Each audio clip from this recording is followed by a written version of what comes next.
Hello friends, இன்றைக்கி வந்து நம்ம சிம்பிள் காம்பவுண்டு காம்ப்ளெக்ஸ் சென்டென்ஸில் இந்த ரிலேட்டிவ் கிளாஸ் வர்ற மாதிரி ஒரு மாடலில் நான் உங்களுக்கு எப்படி எழுதுறது அந்த அந்த மாதிரி டைப்பான இங்கிலீஷ் வாக்கிங்கில் எப்படி புரிஞ்சு எழுதுறது அப்படின்னு சொல்லி இந்த டைப் ஒன்று நீங்கள் சொல்லித்தரேன் ஃப்ரெண்ட்ஸு. கொஞ்சம் கவனமாக பாருங்கள், நல்லா உங்களுக்கு யூஸ்ஃபுல்லாக இருக்கும். அப்புறம் கொஞ்சம் ஸ்கிப் பண்ணிடாதுங்க ஃப்ரெண்ட்ஸு. கொஞ்சம் சப்ஸ்கிரைப் பண்ணிங்கன்னா பரவாயில்ல. உங்கள் ஃப்ரெண்ட்ஸ்க்கெலாம் சொல்லி நம்ம சேனலில் கொஞ்சம் சப்ஸ்கிரைப் பண்ணிங்கன்னா அவங்க நம்ம மேலும் மேலும் நிறைய வீடியோ இது மாதிரி போட்டுட்டு இருப்போம் ஃப்ரெண்ட்ஸு. உங்களுக்கு ரொம்ப யூஸ்ஃபுல்லாக இருக்கும். கொஞ்சம் ஸ்கிப் பண்ணாது பாருங்கள் ஃப்ரெண்ட்ஸ். இப்போ இந்த மாடலில் சிம்பிளில் ஒரு ஸ்பெஷல் வேர்ட்ஸு இருக்கும். சிம்பிளில் வந்து ஒரு present participle special words keyword புரிந்து கொள்ளுகிற வார்த்தை. கீவேர்டுனால் புரிந்து கொள்ள உதவக்கூடிய வார்த்தை இருக்கும் சிம்பிள் சென்டென்ஸில்.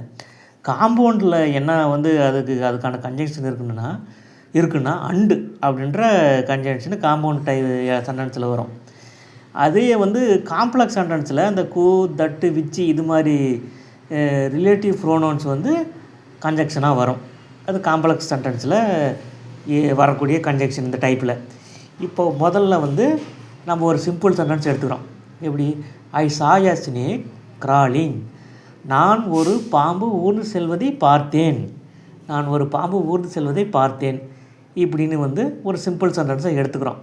இதுக்கு வந்து இது பாருங்கள், இது சப்ஜெக்ட்டு, ஐன்ற சப்ஜெக்ட்டு, சான்றது வந்து V2 வெர்பு, ஸ்னேக் ஆப்ஜெக்ட்டு, கிராலிங்கிறது அட்ஜெக்டிவ்.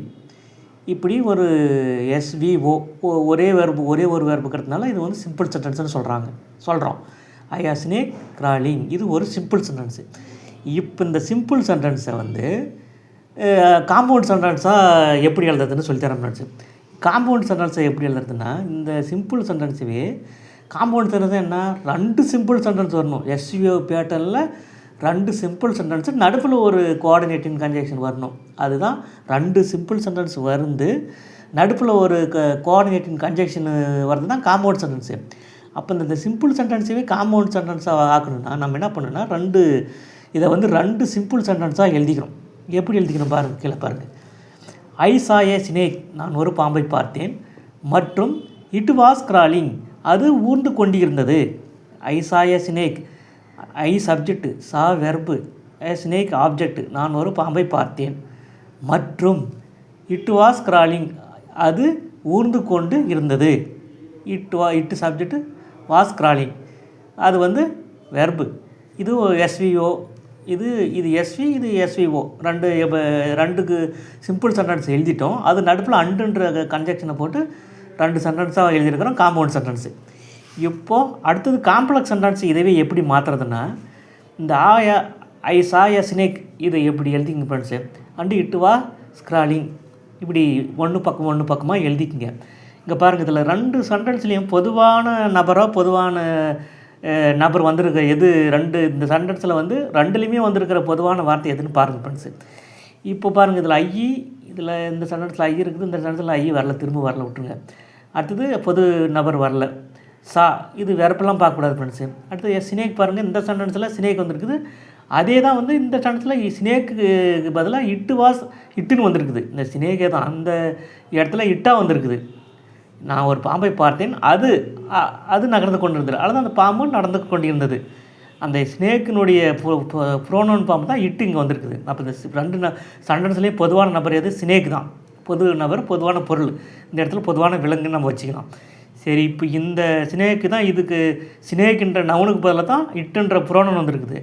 இந்த புரோனவுனை அடிச்சுட்டு இந்த ஸ்னேக்குக்கு பாம்பு விலங்குகளாக குறிக்கிறதுக்கு என்னென்ன ரிலேட்டிவ் ப்ரோனவுன் நீங்கள் போடுவீங்க? விலங்கு, பொருள், திங்ஸ் எல்லாம் குறிக்கிறதுக்கு விச் அப்படின்ற ரிலேட்டிவ் ப்ரோனவுங்க போடுவீங்க.